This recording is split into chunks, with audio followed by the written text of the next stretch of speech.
Hey everyone, thanks for joining my page. I'm Paulie. Hope you've been enjoying my videos so far of me flying around.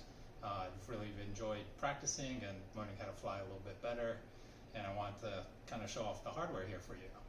So the first thing I have here is my controller. It's a T-Lite jumper.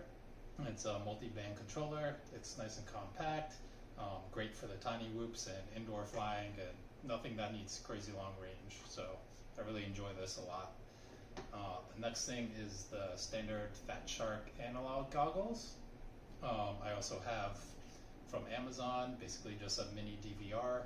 So I have an auxiliary out from the goggles to auxiliary in on here with an SD card, and you click a button and it records. So it's a pretty simple thing, and that's how I get the video from the goggles recorded onto here.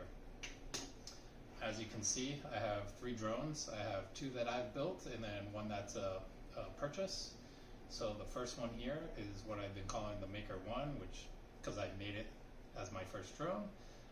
It's a 95 millimeter and it has 1104 motors, and it comes with a F3 flight controller and runs off of 2S and 3S batteries. So it's great for outdoor flying as well as a little bit of indoor, as I'm getting more and more comfortable before I get into the really big ones. The next one here is a purchase from Beta FPV. I really like their products. It's really good quality. Comes out about the cost of building one anyway. So if you aren't sure how to build it or what to do, buying from Beta FPV I think is a great option for first timers.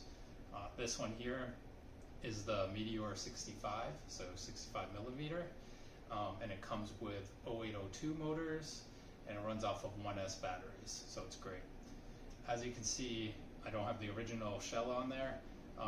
Crashed too many times, so when I bought new shells, I actually had a couple of them, and I was able to cobble up basically a duplicate of this on my own, where it's another 65 millimeter with 0802 motors, 1S batteries, and they all both go on F4 flight controllers. Anyway, if you wanted more details, leave a comment. I could give you links to what I purchased or any suggestions, but I appreciate you watching the videos, and I hope you've been enjoying them as well.